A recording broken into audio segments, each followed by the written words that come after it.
Nilai kisah sahabat Nabi yang disebutkan dalam Al-Quran.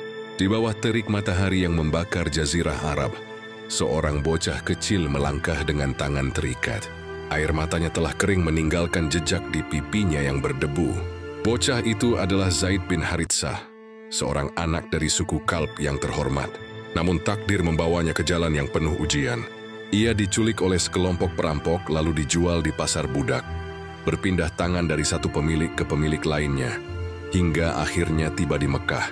Di kota itu, seorang wanita mulia, Khadijah binti Khuwailid, membelinya dan menghadiahkannya kepada suaminya, Nabi Muhammad Shallallahu Alaihi Wasallam. Berbeda dari kebanyakan tuan yang memperlakukan budak dengan kasar, Rasulullah memperlakukan Zaid dengan penuh kasih sayang, bukan sebagai seorang hamba, melainkan sebagai anggota keluarga. Di rumah itu, Zaid menemukan kehangatan yang sempat hilang dari hidupnya bertahun-tahun. Saat Zaid berjalan di jalanan Mekah, beberapa orang menatapnya dengan penuh keterkejutan.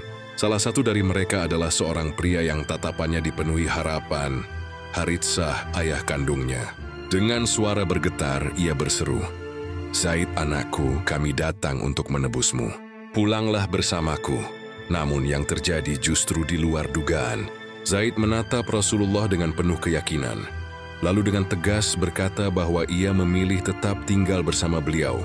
Keputusan ini mengejutkan semua orang, tetapi Rasulullah yang terharu dengan kesetiaan, Zaid membawanya ke hadapan kaum Quraisy. Dengan lantang beliau mengumumkan, "Mulai hari ini Zaid adalah anakku."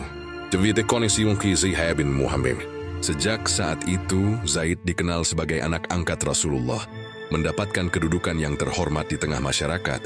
Namun bertahun-tahun kemudian, wahyu Allah turun mengubah kembali perjalanan hidupnya.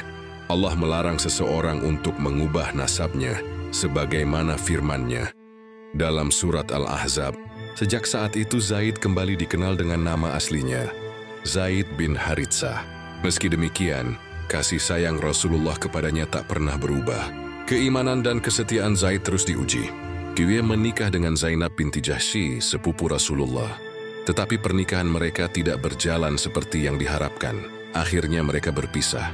Tak lama kemudian Allah memerintahkan Rasulullah untuk menikahi Zainab. Sebagai pelajaran bagi umat Islam, bahwa menikahi mantan istri anak angkat diperbolehkan. Di antara para sahabat, Zaid bin Haritsah memiliki keistimewaan yang tak dimiliki siapapun.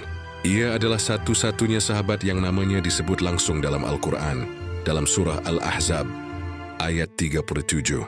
Ini menjadi bukti betapa mulianya kedudukan Zaid di sisi Allah. Bukan karena nasab atau statusnya di masa lalu, tetapi karena keimanan dan kesetiaannya kepada Rasulullah. Namun, ujian bagi Zaid belum berakhir. Ia tetap setia dalam perjuangan di jalan Allah, hingga datang perintah jihad. Kaum muslimin diperintahkan untuk bertempur di Mu'tah melawan pasukan Romawi yang jumlahnya jauh lebih besar. Rasulullah menunjuk Zaid sebagai panglima pertama dalam perang itu sebelum Ja'far bin Abi Thalib dan Khalid bin Walid. Di medan perang, panji Islam berkibar di tangannya. Pasukan musuh mengepung dari segala arah, namun Zaid tak gentar. Dengan keberanian luar biasa, ia menghadapi serangan demi serangan. Hujan panah menghujam tubuhnya, tetapi ia tetap teguh memegang panji Islam hingga napas terakhirnya. Di Madinah, Rasulullah berdiri di hadapan para sahabat. Matanya berkaca-kaca. Dengan suara lirih beliau bersabda, "Zaid telah pergi. Aku melihatnya di surga, berlari dengan sayapnya."